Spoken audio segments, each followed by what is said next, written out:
The first time I realized I had been erased, it wasn't dramatic. There was no shouting, no slammed doors, no public humiliation. It was a seating chart. My name was missing. I stood in the hallway, outside my parents' dining room phone, in hand, staring at the email my older brother had just sent to the entire family. Subject line, final arrangements. Please review. It was for Thanksgiving. Every year, my brother Luke liked control. Control over the menu, the schedule, the guest list, the conversation topics. He called it keeping things smooth. My mother called it being responsible. I had learned to call it normal. I scrolled down, slowly, already sensing the absence, before I confirmed it. Head table mom and dad, Luke and his wife Erin, their 2 kids, my aunt and uncle from Scottsdale. Side tables cousins, in-laws, neighbors. And then at the very bottom, a line that read, additional guests will be seated in the den if needed. No name, no chair, no place. I was 32 years old. I lived 15 minutes away. I had hosted birthdays, paid bills, taken care of, emergencies no one else showed up for. I had been the one who drove my father to cardiology appointments when Luke was too busy. The one who loaned my mother money when Luke's business dipped and pride got in the way. Yet here I was, reduced to if needed. I reread the email 3 times, telling myself not to jump to conclusions. Maybe it was a formatting mistake. Maybe Luke would clarify. He didn't. Instead, my phone buzzed again. A text from my mother, Susan. Can you bring the pies again, pumpkin and pecan? And maybe arrive a bit later, so things don't feel crowded. Crowded. That word sat in my chest like a weight. I typed back, erased it, typed again. Sure, that was my first mistake. My name is Natalie Parker. I grew up in a quiet suburb outside Columbus, Ohio, in a house that always looked complete from the outside. White siding, manicured lawn, family photos in matching frames. Inside, though, there was a hierarchy everyone pretended didn't exist. Luke was the future. I was the support system. It had been that way since we were kids. When Luke broke a window, I was told to understand. When I made honor roll, it was nice, but don't make a big deal. When he got into trouble, we rallied. When I struggled, I was expected to handle it quietly. By adulthood, the pattern was so ingrained, it felt invisible. Until it didn't. Thanksgiving was only the beginning. 2 weeks later, I found out my parents had transferred partial ownership of the family business to Luke without telling me. Parker Supply wasn't glamorous. A regional logistics company my grandfather had built from scratch. Warehouses, contracts, long-term clients. I had worked there since I was 24, rising through operations, managing accounts, keeping things afloat during lean years. Luke had joined 5 years after me, fresh out of a failed startup, and was immediately positioned as leadership. I found out about the ownership change by accident. I was reviewing updated insurance documents when I noticed a new name listed under majority stakeholders. Luke Parker, 42%. My hands went cold. I walked down the hall to accounting holding the papers. Is this correct?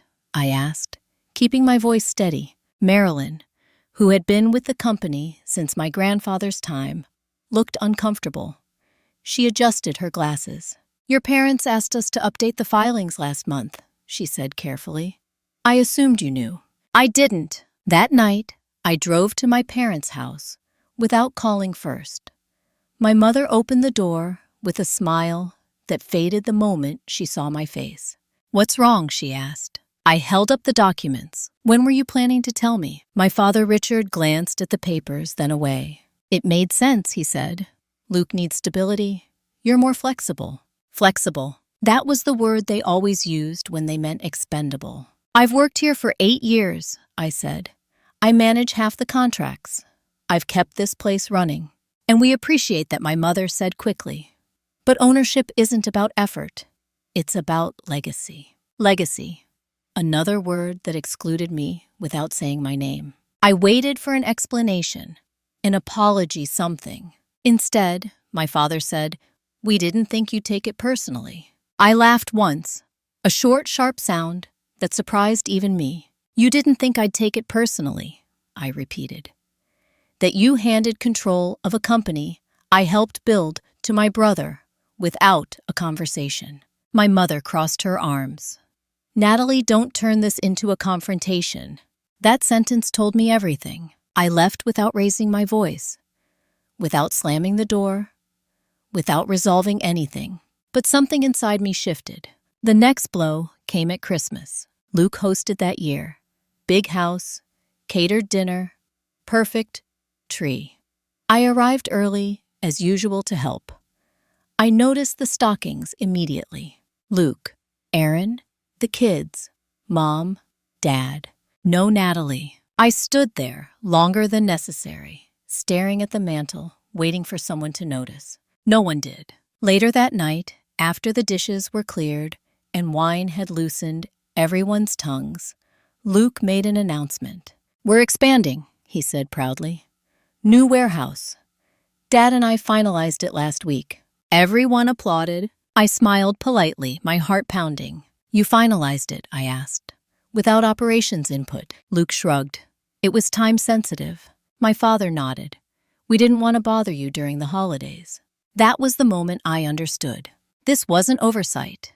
It wasn't misunderstanding. It was exclusion. Systematic, quiet, strategic. They didn't argue with me because they didn't need to. They had already decided where I stood. After Christmas, I stopped offering. I stopped fixing. I stopped arriving early and staying late. No one noticed. Until March. That was when the email arrived from the board. Subject line: leadership restructuring. Effective immediately. I was being moved out of operations. No discussion, no warning. Just a reassignment to a vague advisory role with reduced authority. Signed, Luke Parker, Acting Director. I stared at the screen, my reflection faintly visible in the glass. 32 years old. 8 years of loyalty. Reduced to a footnote. That night I didn't cry. I didn't call anyone. I opened a folder on my laptop and started organizing documents, contracts, emails, financial records, old meeting notes my grandfather had signed years ago. There were things they assumed I'd never look at again. They were wrong, because while my family thought I was invisible, I had been watching. And for the first time, I wasn't going to step aside quietly. The new role came with a smaller office and a softer title: Strategic Advisor. It sounded important enough to outsiders. Inside the company, it meant I no longer had authority over staff budgets or contracts. I was invited to meetings after decisions had already been made. My input was welcomed only when it confirmed Luke's plans. No one said it outright, but the message was clear: stay useful, stay quiet. On my first day in the new position, I sat at the narrow desk near the back hallway, the one that used to be storage before the last renovation. Through the thin glass walls, I could see the operations floor I once managed. My old chair was already occupied by someone younger, cheaper, eager to please. He avoided my eyes. I didn't blame him. Luke stopped by around noon. He leaned casually against the doorframe, coffee in hand, like he was checking on an intern. Settling in, he asked, "I'm reading through the new warehouse lease," I replied, without looking up. He smiled, thin and practiced. "You don't need to worry about that anymore. Focus on the big picture." "What big picture?" I asked. "The future," he said. "Dad and I are steering now." There it was. Not cruel, not loud, just definitive. After he left, I closed the document and sat very still. My chest felt tight, but my thoughts were unusually clear. For years, I had mistaken proximity for security. I thought being close to power meant I had some of it. I was wrong. I went home that night and opened a notebook. Not to vent, not to plan revenge, just to write down facts, dates, decisions, Who signed what? Who was present? Who wasn't? Patterns emerged quickly. Luke's authority depended heavily on informal approvals, verbal agreements, retroactive signatures. My parents' trust replacing proper governance. It worked because everyone assumed no one would ever question it. Everyone except me. A week later, I requested access to the company archives. Marilyn raised an eyebrow, but handed me the keycard without comment. She had always known more than she said. In the records room, I found what I was looking for. My grandfather's original operating agreement. It was old, yellowed at the edges, but intact. I read it slowly, carefully, twice. Ownership was not as simple as my parents made it sound. There were clauses, safeguards, conditions tied to active contribution, ethical management, and unanimous consent for major transfers. Clauses my grandfather had added after watching his own siblings tear each other apart over money. One line stopped me cold. In the event of a leadership dispute or breach of fiduciary duty, any direct descendant actively employed in operations for a minimum of 5 consecutive years shall have standing to challenge ownership allocations. Standing. I sat back, my pulse steady. Luke had never worked 8 consecutive years without interruption. His startup years broke the chain. Mine didn't. For the first time since March, I felt something shift. Not hope, something firmer. Leverage. I didn't act on it immediately. I kept working, observing, documenting. At home, my phone stayed quiet. No calls from my parents, no check-ins. The silence wasn't accidental. It was a test. How long would I last without reassurance? I lasted just fine. The next incident came from an unexpected place. Erin, my sister-in-law, had always been polite, distant. She liked order appearances. She liked Luke when he was winning. She invited me to coffee one Saturday morning. "I just wanted to check on you," she said, stirring her latte without drinking it. "Things have been tense." "They have," I agreed. She hesitated, then lowered her voice. "Luke is under a lot of pressure. The expansion isn't going as smoothly as he expected." I waited. "He says the new warehouse numbers don't add up," she continued. "Cash flow is tight." I nodded slowly. "That happens when decisions are rushed," she sighed. "He thinks you're upset." "I am," I said calmly. "He's worried you might complicate things." There it was. Fear disguised as concern. "I'm not doing anything," I said truthfully. "Not yet." That night, I received an automated notification from the bank. A transfer approval request tied to the company's credit line. It required a secondary sign-off. My sign-off. Luke had forgotten something important. Despite the restructuring, my credentials hadn't been fully revoked. The system still recognized me as a compliance authority. I stared score. The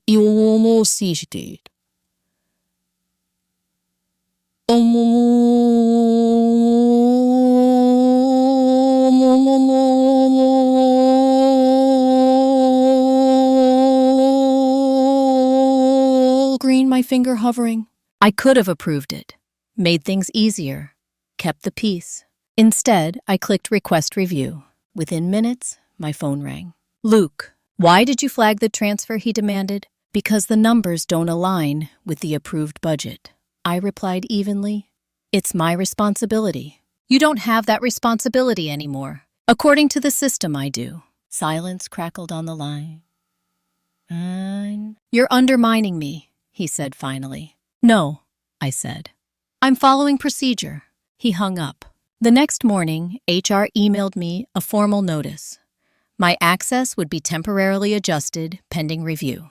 Too late. I had already downloaded what I needed. That afternoon, I scheduled a consultation with a corporate attorney. Her name was Dana Whitaker. She didn't flinch when I laid everything out. She didn't interrupt. She listened. When I finished, she folded her hand.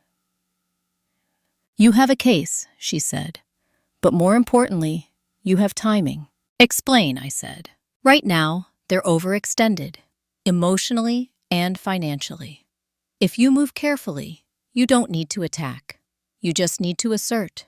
Assert. That word stayed with me. I didn't want to burn the company down. I wanted my seat back. Or the truth acknowledged. Dana slid a document across the table. This is a formal notice of standing, she said. If you file it, it freezes certain ownership actions until reviewed by a judge. I looked at the paper. Filing it would change everything. It would force confrontation.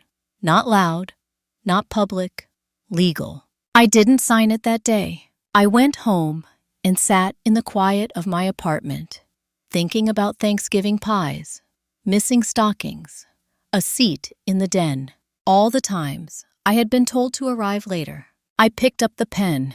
I didn't tell anyone when I filed the notice. Not my parents, not Luke, not even Marilyn. I walked into the county courthouse on a gray Tuesday morning, took a number, and waited like everyone else. No dramatic music, no internal monologue about justice. Just the low hum of fluorescent lights and the shuffle of paperwork. When my turn came, I handed the clerk the documents Dana had prepared. Notice of standing and petition for review. She read aloud, then glanced up at me. You understand this. Places a temporary hold on ownership transfers and executive restructuring until preliminary review. Yes, I said. She stamped the pages and slid them back. It's filed. That was it. No one clapped. No one warned me.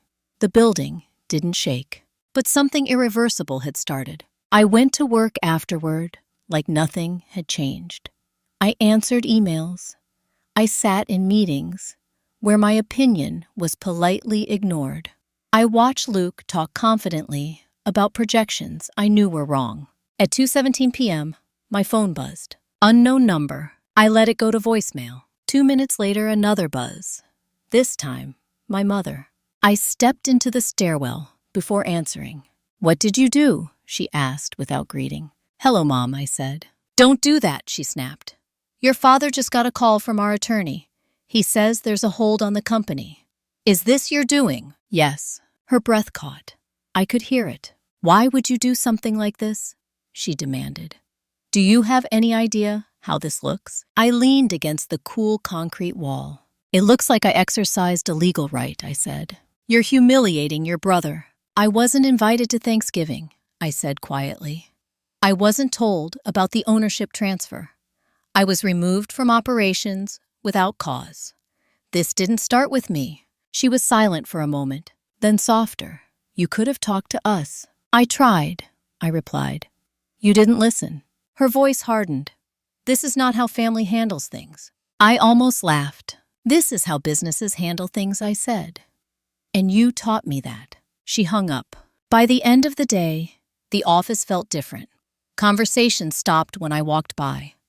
People avoided eye contact. Luke's door stayed closed. At 4:45, he stormed into my office. What the hell are you doing? He demanded. I didn't stand. I filed a notice, I said. You'll receive a copy. You're trying to steal the company. I'm trying to clarify ownership. You're bitter, he snapped. You've always been bitter. That one landed differently.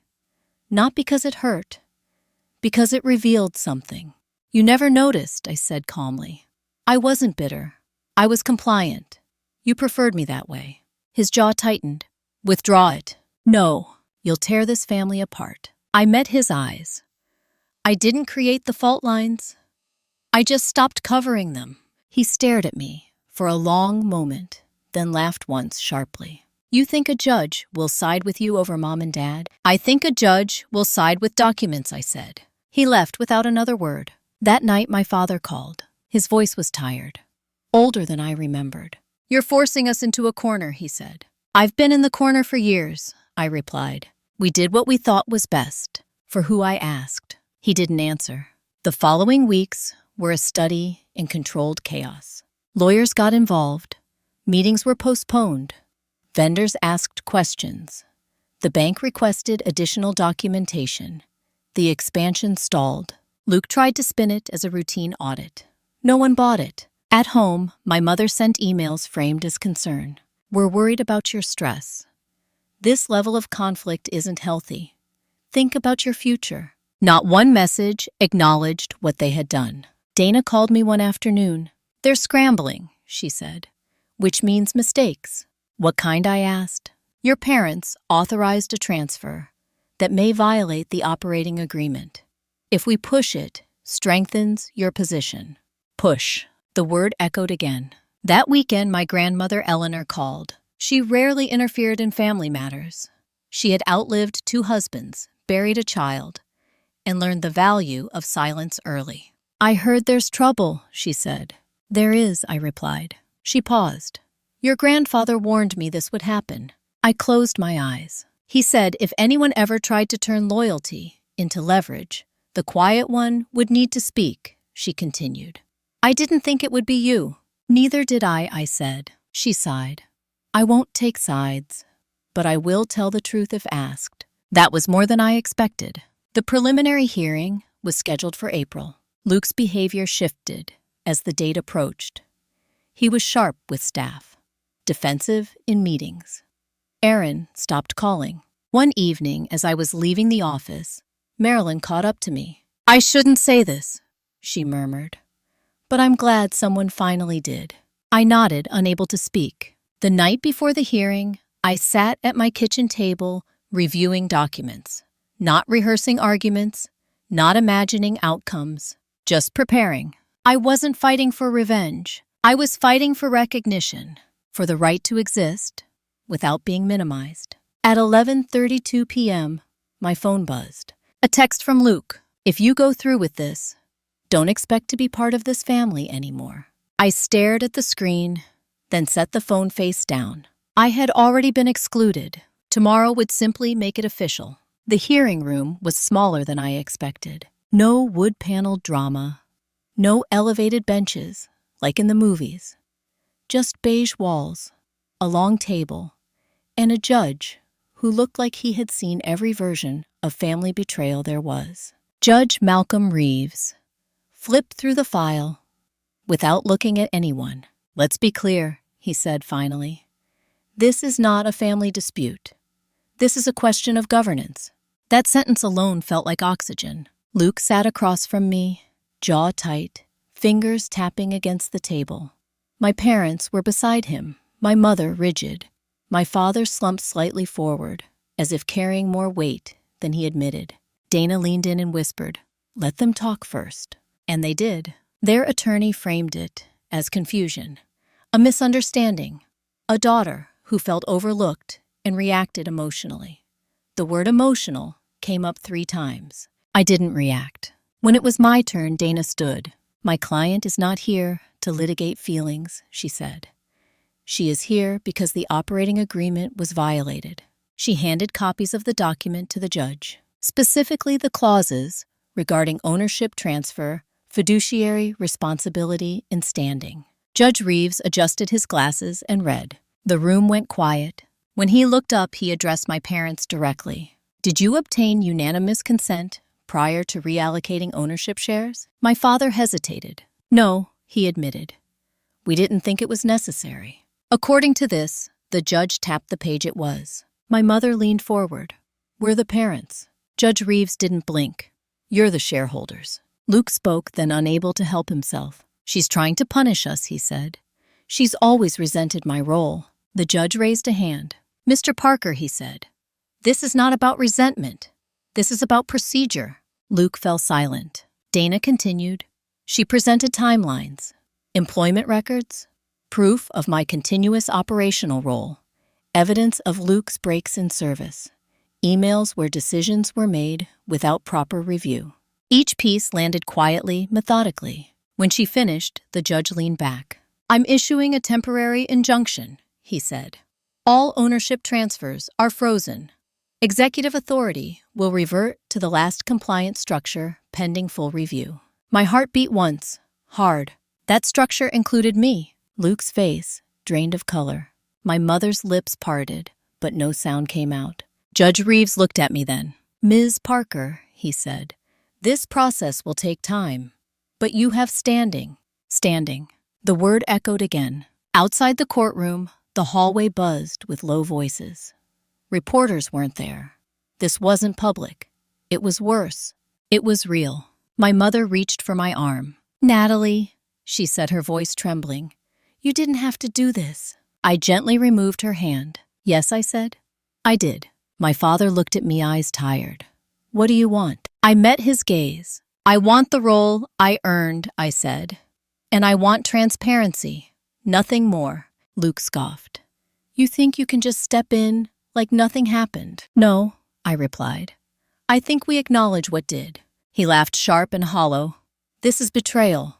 I looked at him steadily. "You taught me how." That afternoon, an email went out to the executive team. Subject: interim governance update. My name appeared alongside Luke's. Equal authority. The reactions were subtle but telling. Some relief, some shock, some quiet satisfaction. Luke didn't speak to me for days. When he did, it was in a meeting with vendors present. Professional, cold. At home, the silence deepened. My mother stopped calling. My father sent short factual texts. Aaron unfollowed me on social media. I didn't reach out. The company stabilized slowly. Decisions were revisited. Budgets corrected. The expansion plan was paused, then restructured. People started coming to me again. Not out of loyalty, out of necessity. One evening, as I was locking up, Marilyn stopped me. "Your grandfather would have approved," she said softly. I nodded, my throat tight. The next hearing was scheduled for June. Luke hired a new attorney. My parents looked older. I felt steadier, but the real shift came when I received an envelope in the mail. No return address. Inside was a copy of a handwritten note. "I always knew you'd be the one to speak when it mattered." Signed, Grandpa James. I didn't know who sent it. I didn't ask. I folded it carefully and placed it in my drawer at work. Not as motivation, as confirmation. Because this was no longer about proving anything. It was about choosing not to disappear. Power doesn't announce itself when it shifts. It shows up in smaller ways first. In who pauses when you enter a room. In who starts asking before deciding. In who suddenly remembers your calendar availability. After the injunction, my days filled up quickly. People who hadn't looked at me twice in months now wanted meetings. Operations managers wanted clarity. Vendors wanted reassurance. The bank wanted revised projections. Everyone wanted stability. Luke, meanwhile, wanted control back. He started arriving earlier than everyone else, staying later, copying our parents on every email. He spoke in meetings with forced calm, the kind that vibrates with anger underneath. He corrected me publicly over minor details, hoping to reassert dominance. I let him, not because I was afraid, because I was paying attention. It didn't take long for the cracks to show. The warehouse expansion Luke had pushed so aggressively was bleeding cash. He had overestimated demand and underestimated compliance costs. The numbers didn't lie. And for the first time, I wasn't the one smoothing them over. During a Monday executive review, I pulled up the updated financials. "We're exposed," I said evenly. "If we proceed without restructuring, we risk breaching our credit terms by Q3. Luke leaned back in his chair. "You're being overly cautious." I turned the screen toward the group. "These are the lender's thresholds, not my opinion." The room went quiet. One of the senior managers cleared his throat. "Natalie's right," he said. "We've been concerned." Luke's jaw tightened. After the meeting, he cornered me in the hallway. "You're enjoying this," he accused. "No," I said. "I'm doing my job. You're making me look incompetent." I met his eyes. "You did that yourself." That was the first time he had no response. At home, the emotional cost hit harder. My mother finally called one evening. Her voice sounded fragile, almost unfamiliar. "I don't recognize you," she said. I sat on the edge of my couch phone, resting lightly in my hand. "You never tried," I replied. She inhaled sharply. "We raised you better than this." I closed my eyes. "You raised me to keep things running," I said. "Even when it hurt me." Silence stretched between us. "We're disappointed," she said finally. "I know," I replied. I've been living with that my whole life. When the call ended, I didn't cry. But my chest felt heavy, like something old and dense had finally settled instead of floating unresolved. The second hearing loomed closer. Dana called me into her office for a strategy session. They're going to argue intent, she said, that the transfers weren't malicious. And I asked. An intent doesn't override breach, she replied. But there's something else. She slid a folder toward me. Your parents used company funds to secure a personal loan for Luke last year. It wasn't disclosed. I felt my stomach drop, not in shock, but recognition. That explains the missing reserves, I said quietly. It also explains why they moved quickly to consolidate power, Dana added. They needed cover. Cover, the word settled in. They hadn't just excluded me. They had needed me out of the way. I thought about every time I had been told not to ask questions. Every time my concerns were labeled negativity. Every time I was told to arrive later. This wasn't favoritism alone. It was strategy. The realization didn't make me angry. It made me precise. At work, I began documenting everything meticulously. Not to trap anyone, to protect the company. Luke noticed. You're building a case, he said one afternoon, watching me scan documents. I'm building records, I replied. You should try it. He laughed bitterly. You think this ends with you winning? I paused, then looked at him. I think this ends with the truth I said. Winning is secondary. He shook his head. You always did think you were better than us. I studied his face. The defensiveness, the fear under the anger. No, I said. I just stopped pretending I was less.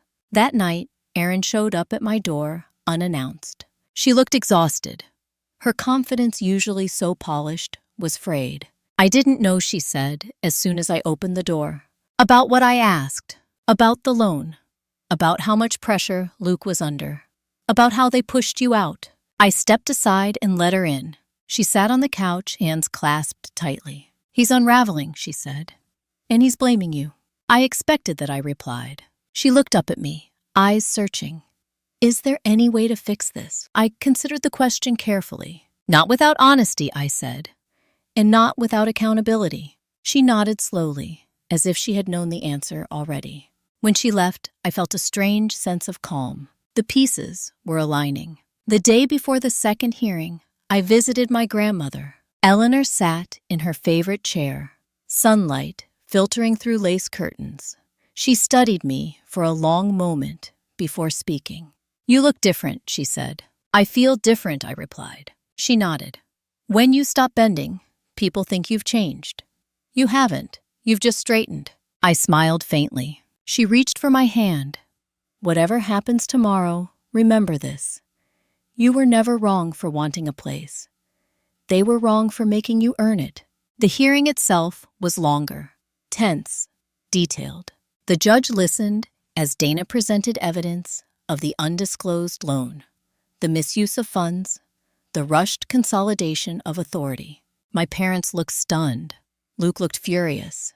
When it was over, Judge Reeves didn't rule immediately. I need time, he said. But I will say this. Transparency has been lacking. Outside, Luke confronted me one last time. You've destroyed everything, he said. I shook my head slowly. No, I replied.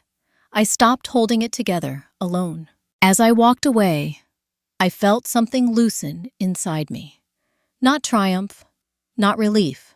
Release, because whatever the judge decided, one thing was already clear. I was no longer invisible, and there was no going back to the quiet position they had built for me. The ruling didn't come right away. Weeks passed. Summer thickened the air. Meetings continued under the temporary structure, and for the first time in years, the company felt like it was breathing instead of holding its breath. Luke grew quieter. Not calmer, quieter. He stopped correcting me in public, stopped challenging numbers he didn't understand. He watched instead, calculating. My parents withdrew almost completely. My mother stopped coming to the office. My father attended board meetings, but spoke only when asked. The authority they once carried so easily, now looked heavy on them, like a coat worn too long in the wrong season. The call that changed everything came on a Thursday afternoon. Dana's name lit up my phone. "Are you sitting down?" she asked. "I am now," I replied. "There's an amendment to your grandfather's will," she said. "One that was never probated." I closed my eyes. "Go on." "It was drafted 3 years before his death," she continued. "It specifically references Parker Supply and future governance disputes." My heart beat once slow and deliberate. And it names you." I didn't speak. "It doesn't transfer ownership outright," Dana clarified, "but it establishes a trust. And you're the trustee." The word landed with quiet force. Trustee. "He anticipated conflict," she said, "and he built a mechanism to intervene if the company's leadership deviated from his standards." "When was this filed?" I asked. "It wasn't," she replied. "That's the issue. The amendment was executed, but never submitted. It was kept with his personal attorney." "Who?" I asked. "Harold Meeks." The name pulled something loose in my memory. A man with careful eyes and a habit of listening more than speaking. He had attended my grandfather's funeral, stood in the back left early. "I want to see it," I said. "I've already requested a copy," Dana replied. "But Natalie, you need to understand what this means." "It means he saw this coming," I said quietly. "Yes," she agreed. "And it means your parents may have knowingly omitted it." The silence that followed wasn't empty. It was full of answers. When the document arrived, I read it alone in my apartment, the windows open to let in the late summer air. My grandfather's handwriting was firm but uneven. He wrote plainly, without sentiment. "If disputes arise among my descendants regarding Parker Supply, and if loyalty is used to override competence, I designate my granddaughter, Natalie Parker, as trustee of Governance Review. She has demonstrated consistency, restraint, and judgment." I sat very still.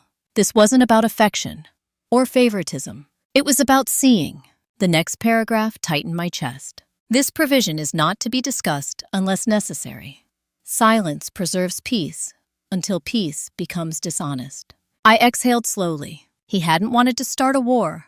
He had wanted an exit ramp. Dana filed a supplemental motion the next morning. The response was immediate. My mother showed up at my apartment that evening without calling. She looked smaller somehow, older. "You knew," she said as soon as I opened the door. It wasn't a question. "No," I replied.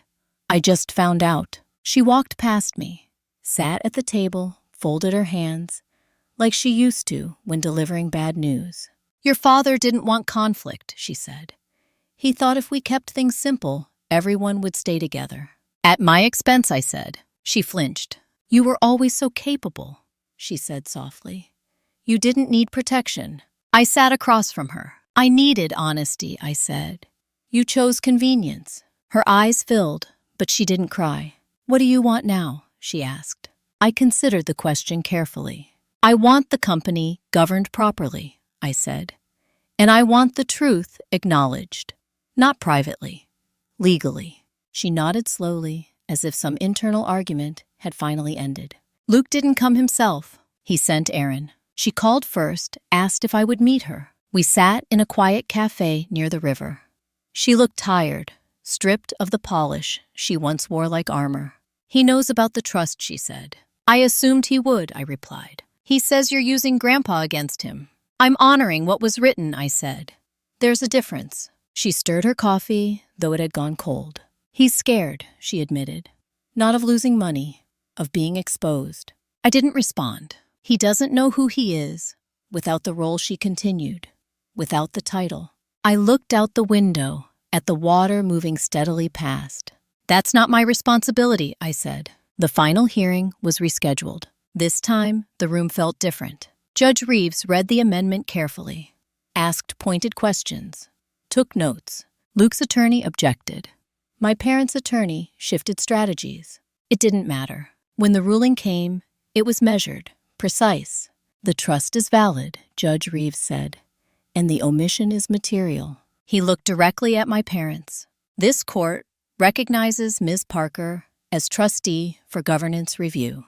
Effective immediately, she will oversee restructuring until compliance is restored. Luke's shoulders slumped, not in defeat, in recognition. Outside the courthouse, no one spoke. There was nothing left to argue.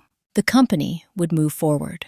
With oversight, with structure, with me. That night, I sat alone on my balcony, the city quiet beneath me. I thought about all the times I had been told to wait, to arrive later, to not make things harder. I thought about my grandfather, writing in silence, trusting that someday I would read his words and understand. This wasn't revenge, it was alignment. And for the first time in my life, the power I held wasn't borrowed. It was earned. Oversight doesn't feel powerful when it begins. It feels tedious. Spreadsheets, compliance reviews, meetings that last too long because no one can hide behind assumptions anymore. Every decision documented, every approval justified. For years, Parker Supply had run on trust and tradition. Now it ran on structure. Some people resisted, most adapted. Luke fell into the first category. He attended meetings, but rarely spoke. When he did, his comments were clipped, defensive. He hated the paper trail, hated having to explain choices he once made on instinct and entitlement. I didn't confront him. I didn't need to. The process did it for me. The first internal audit revealed what I already suspected. Several contracts Luke had pushed through favored short-term optics over long-term stability.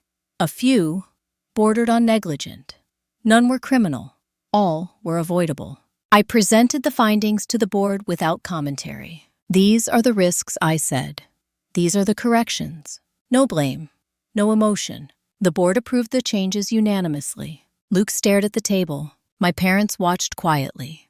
My father looked relieved. My mother looked like she was finally seeing something she had avoided for years. After the meeting, she pulled me aside. "You've changed the tone," she said. "No," I replied. I removed the distortion. She nodded slowly. The next shift came from the bank. Because of the trust oversight, they required updated leadership disclosures. Luke's authority was reduced formally. Mine increased. It wasn't dramatic. No announcement. Just an email that changed access levels and signature requirements. But Luke felt it. He confronted me in my office late one evening. "You planned this," he said. "No," I replied. I responded to it. "You always wanted this," he accused. I looked at him carefully. Not as a sister, as an observer. "No," I said. "I wanted fairness. This is just the consequence of avoiding it." He scoffed. "You think people respect you now?" "I think they trust the process," I replied. "That's enough." He stood there for a moment, then laughed quietly. "You know what hurts the most," he said. "You didn't even have to fight me." I said nothing, because he was right. The hardest part wasn't the legal battle or the restructuring. It was the social aftermath. Family gatherings stopped. Holidays went quiet. My parents split their time, carefully, trying not to choose sides, while choosing one anyway. I stopped attending events where I wasn't fully welcome, not out of spite, out of self-respect. One afternoon, Eleanor called. "They're calling it a tragedy," she said dryly. I smiled faintly. "They would. But they don't call you unstable anymore," she added. "They call you decisive." That made me pause. "Words matter," she said. "They reveal who's afraid." The company stabilized by fall. Cash flow improved. Vendor relationships recovered. The warehouse expansion resumed, scaled properly this time. Luke took a leave of absence. Officially, it was to focus on family. Unofficially, it was because he couldn't stand being accountable. Erin moved out 2 weeks later. She didn't tell anyone at first. But news like that never stays quiet. She texted me one night. "I don't blame you," she wrote. "I just wish I had seen it sooner." I didn't reply immediately. When I did, it was simple. "I hope you're okay." She sent a single heart. That was all. The real turning point came at the annual shareholders meeting. It was usually a formality. This year, it wasn't. I stood at the front of the room, not as a challenger, but as a steward. "I'm not here to replace anyone," I said. I'm here to ensure the company survives beyond personalities.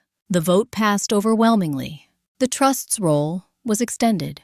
Luke didn't vote. He left before the meeting ended. Afterward, Marilyn approached me. You know, she said, people used to think you were too quiet for leadership. I smiled slightly. Quiet doesn't mean absent. That night, I went home and sat with the silence. Not the suffocating kind I grew up with. The clean kind. The kind that comes when nothing is waiting to be explained or fixed. I thought about the revenge stories people love, the public takedowns, the dramatic confrontations. This wasn't that. This was quieter, more permanent, because the tables hadn't turned with a crash. They had turned with paperwork, and no one could flip them back. The first apology came 3 months after Luke stepped away. It wasn't from him. It was from my father. He asked to meet for coffee. Neutral ground. A diner off the highway we used to stop at when I was a kid, back when conversations were simpler because they didn't matter yet. He arrived early. That alone told me something had shifted. You look tired, I said, sitting down across from him. He smiled weakly. I am. We ordered coffee. He didn't touch his. I didn't protect you, he said after a long pause. I told myself I was keeping peace. But I see now I was choosing the easier path. I listened. I didn't rush him. This wasn't a confrontation. It was an inventory. You built your life around making things work, he continued. I took that for granted. We all did. I nodded once. I don't need an apology, I said. I needed accountability. Those aren't the same thing, he swallowed. I know. He reached into his jacket and slid an envelope across the table. I signed these last week, he said. They formalize what the court already ordered. Full transparency. No back channels.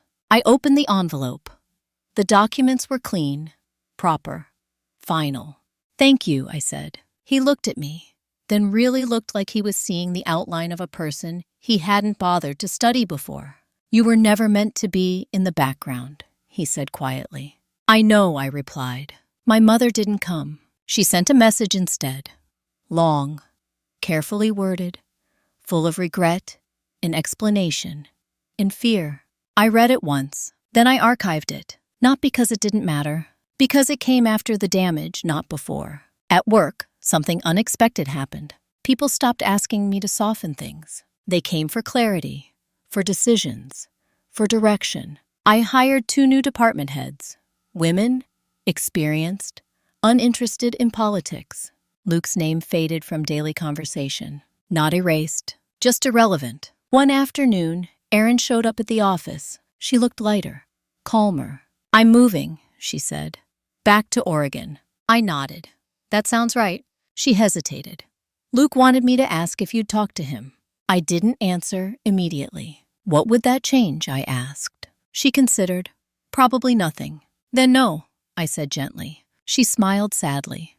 I thought so.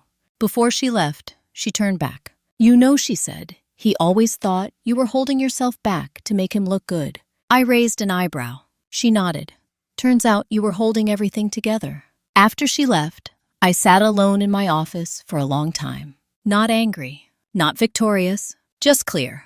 The holidays came and went quietly. No big gatherings, no forced smiles. I spent Thanksgiving with friends who didn't need history to treat me with respect. I spent Christmas, alone by choice, reading and cooking, and letting the silence be what it was. Peace. In January, the judge finalized the restructuring. The trust's role was officially concluded. The company was stable, transparent, governed. I was offered the CEO position. I didn't accept it immediately. I thought about what leadership had cost me before. The expectations, the family pressure, the obligation. Then I thought about what it could be now. Clean. I accepted. Luke sent a message 2 weeks later. No greeting, no apology. Just a question. Was it worth it? I stared at the screen. Then I typed, yes, and blocked the number. Not out of anger, out of closure. Because revenge isn't always loud. Sometimes it's simply living in a position they never thought you'd reach. Becoming CEO didn't feel like a victory lap. There were no congratulations from my parents, no proud announcements, no family photos reframed to include me again.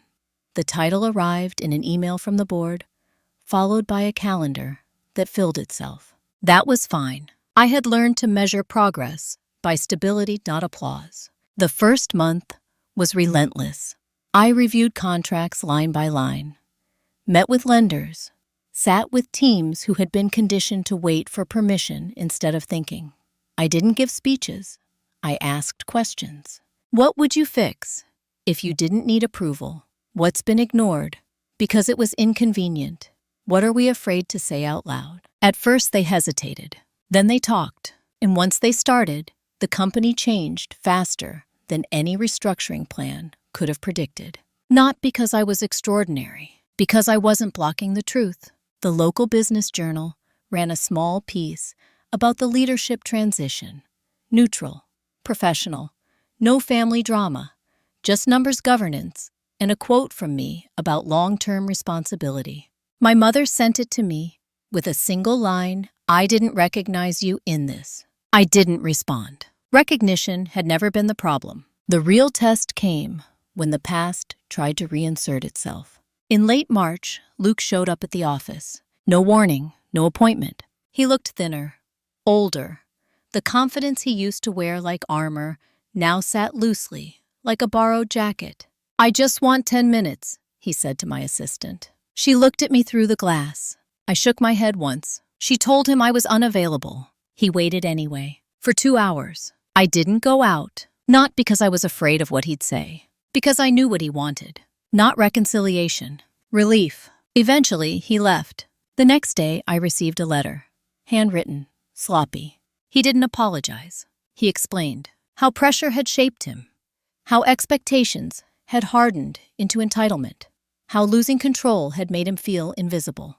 I read it carefully. Then I filed it away. Explanation without accountability is just noise. A week later, my grandmother, Eleanor, passed away quietly in her sleep. The funeral was small, private, family only. I went. Luke didn't. At the service, the minister spoke about legacy, about what we leave behind when titles fade. Afterward, as people stood in small clusters, my mother approached me. "She asked about you," she said softly. At the end, I nodded. "She said you would be fine," my mother continued, "that you had already learned what most people never do." I waited. "That love without boundaries isn't love," she finished. We stood there, the truth settling between us.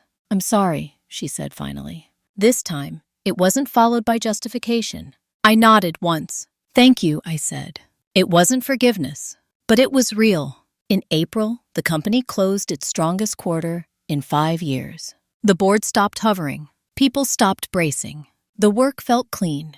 I started mentoring 2 younger managers, women who reminded me of myself before I learned how dangerous silence could be. I didn't warn them to be careful. I taught them how to document, how to say no, how to recognize manipulation disguised as praise. One afternoon, as I was leaving, Marilyn stopped me again. "Your grandfather would be proud," she said. I smiled faintly. "I hope so." She hesitated. "He used to say something about you." I looked at her. He said, "Natalie won't burn the house down. She'll rebuild it so no one can lock her out again." That night, I walked through my apartment, touching the quiet walls, the furniture I had chosen, without compromise. The silence didn't feel empty. It felt earned. I thought about all the moments that led here. The seating chart, the missing stocking, the quiet demotion, the paper that made noise. I hadn't shouted. I hadn't begged. I had waited until action mattered. The world likes to tell stories about revenge as spectacle, but the kind that lasts is rarely seen. It looks like blocked numbers, like documents filed correctly, like chairs you no longer ask permission to sit in. Luke never contacted me again. My parents learned how to speak carefully, honestly, or not at all. The company moved forward, and I did too, because when you stop performing for approval, silence becomes an answer. And sometimes it's the only one you need. Power settles differently once it's no longer contested. By early summer, no one questioned my decisions anymore. Not because they agreed with everything, but because the system no longer revolved around moods, favors, or bloodlines. It revolved around process.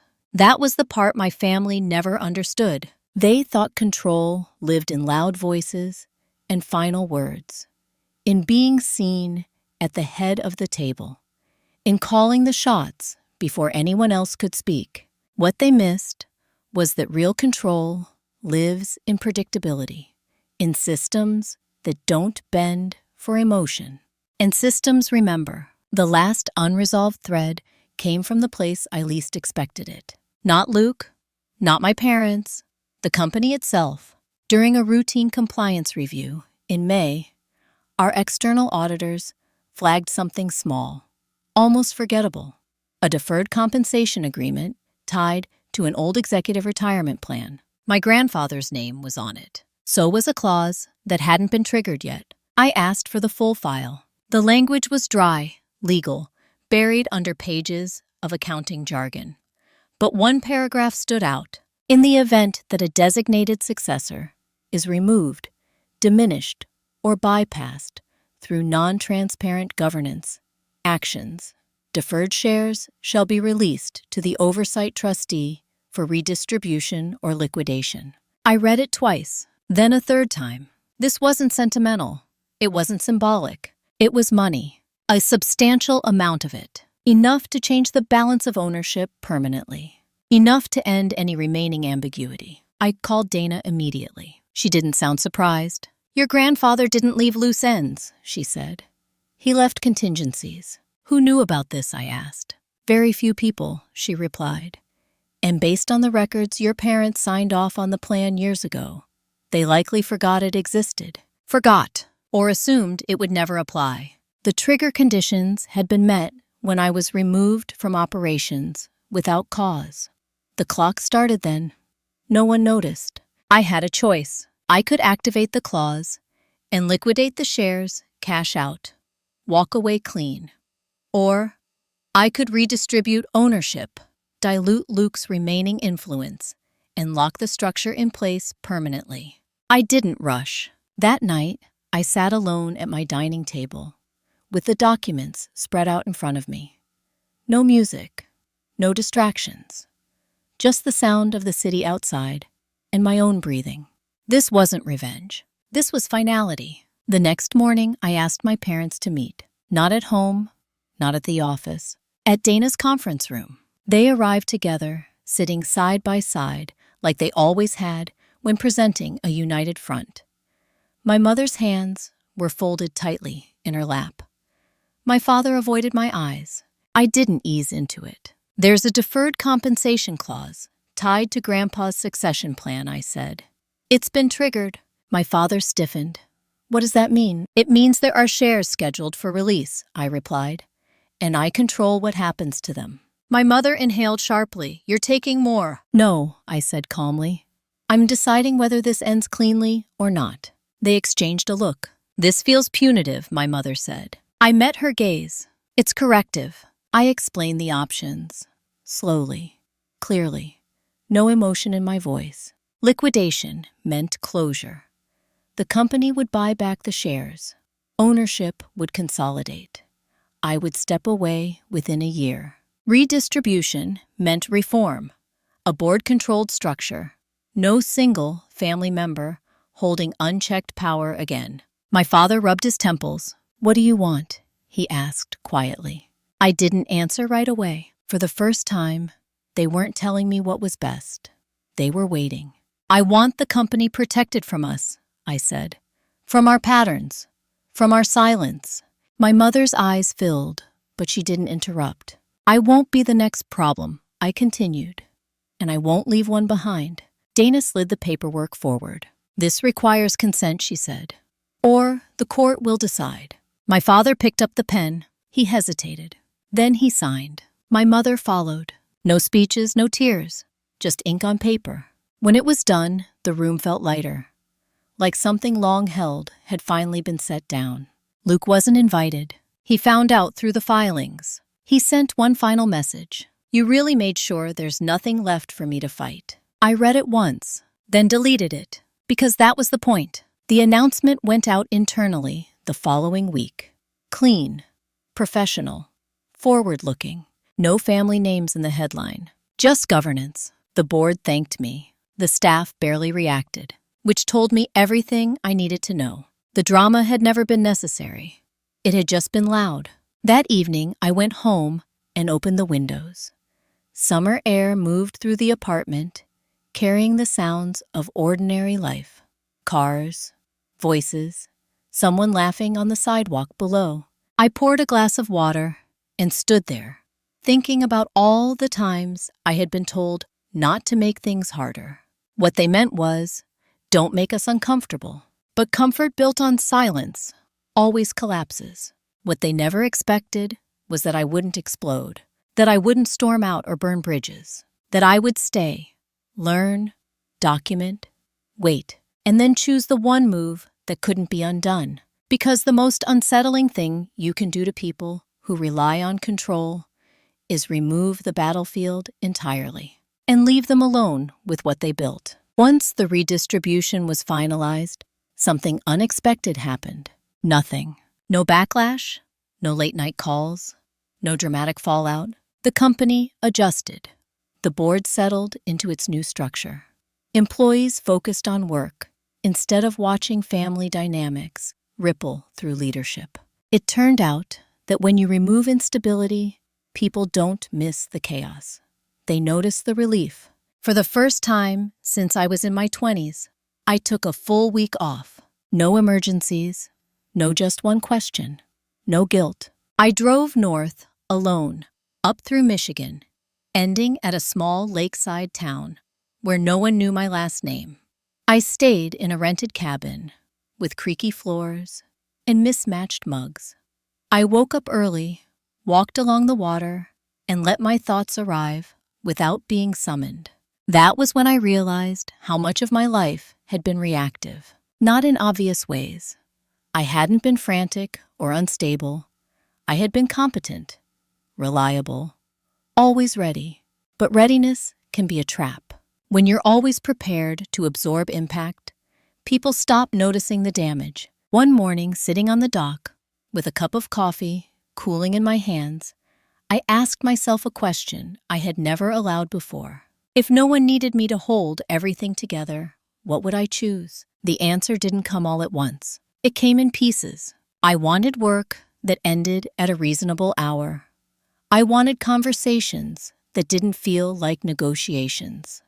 I wanted holidays that didn't come with conditions. I wanted a life that didn't ask permission. When I returned, I didn't announce any changes. I just made them. I delegated more, trusted the systems I had built. I stopped being the first to arrive and the last to leave. I blocked off evenings. I turned down invitations that felt obligatory instead of genuine.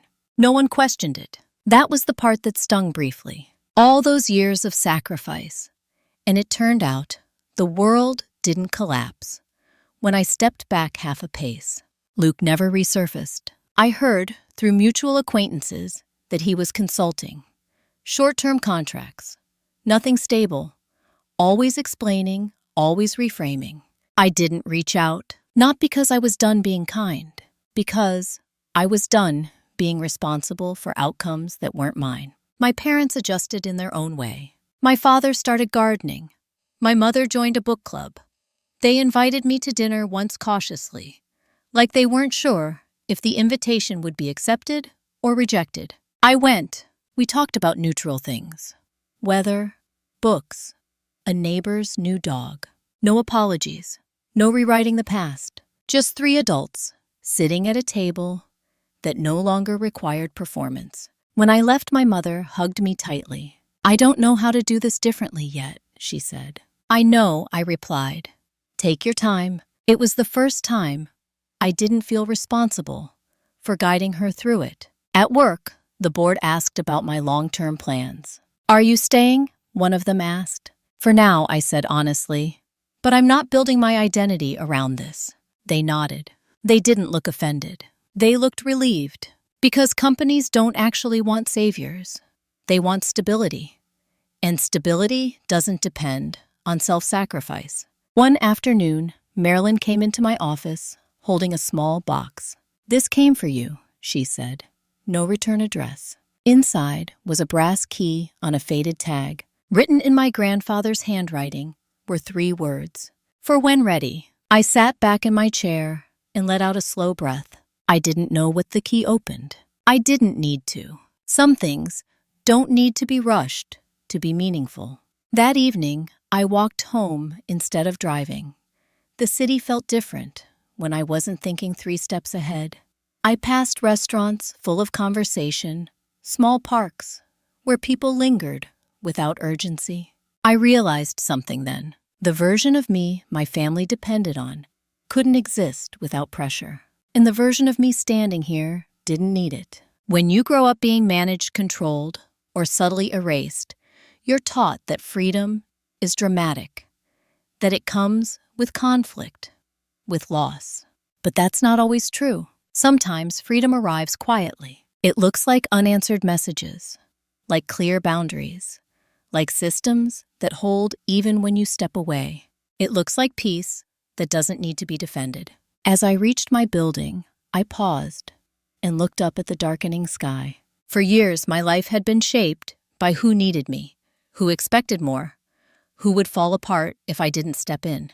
Now, none of that defined me, and for the first time, I wasn't waiting for the other shoe to drop, because there wasn't one. The story they had written for me had ended, and I hadn't needed their permission to close the book. The key stayed in my drawer for almost a year, not because I was afraid of what it opened, but because I no longer felt rushed to prove anything.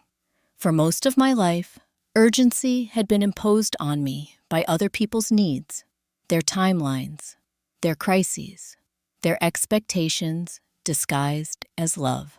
Now nothing was chasing me. When I finally used the key, it wasn't for something dramatic. It opened a small storage unit my grandfather had kept near the old warehouse. Inside were boxes, not money, not secrets meant to shock anyone. Records, old ledgers, early contracts, photos from when Parker Supply was nothing more than 2 trucks and a rented lot. Notes written in my grandfather's careful hand about mistakes he made, people he trusted too much, moments he wished he had handled differently. At the bottom of the last box was a single envelope with my name on it. Inside was 1 page. If you are reading this, it means the company survived me and you survived the family. That matters more than growth. Remember this. Businesses fail when truth is inconvenient, and families fail when silence is rewarded. Don't confuse loyalty with obedience. One builds something, the other erases it. I folded the paper and sat on the concrete floor for a long time, not crying, just letting the weight of it settle. I didn't keep the storage unit. I donated the materials to the company archives where they belonged. The letter stayed with me. A few months later, I stepped down as CEO. Not because I was pushed out, not because I was tired, because I was done proving I could carry it. The board was surprised, but respectful. Succession had already been planned properly this time. No scrambling, no power plays, just continuity. I stayed on as an advisor for a year, then let that go too. The company kept running. That was the point. My parents adjusted to a relationship that no longer revolved around obligation. We spoke occasionally, kindly, carefully, without pretending the past hadn't happened or that it needed to be relived. Luke faded into a story people stopped telling, not because he was punished, because he was no longer central. And that, I learned, is often the hardest consequence for people who mistake attention for worth. As for me, my life became quieter in ways I didn't know were possible. I moved to a smaller place with more light. I traveled without explaining myself. I built friendships that didn't require history to function. Sometimes people asked about my family. I told the truth without drama, We're not close, I'd say, but we're honest now. That honesty cost me a version of belonging I thought I needed. What it gave me instead was something better. Choice. If you've listened this far, maybe you recognize parts of yourself in this story. Maybe you've been the one who kept things together. The one who arrived early, stayed late, paid quietly, absorbed tension, so others wouldn't have to. Maybe you were told you were strong when what they meant was convenient. I want you to hear this clearly. Being erased doesn't happen all at once. It happens slowly, politely, under the language of family loyalty and sacrifice. And the moment you stop playing your assigned role, people will call it betrayal. It isn't. It's boundary. The most powerful revenge isn't destruction. It isn't public confrontation. It isn't watching someone fall. It's choosing yourself without asking permission. It's building a life that doesn't need their approval to stand. And if you ever find yourself staring at a table where there's no chair for you, remember this. You don't have to beg for a seat. You can build your own. If this story resonated with you, share where you're listening from and let me know what part hit closest to home. Subscribe if you want more stories about family betrayal karma and the quiet power of choosing yourself. Because sometimes the strongest ending is simply walking away whole.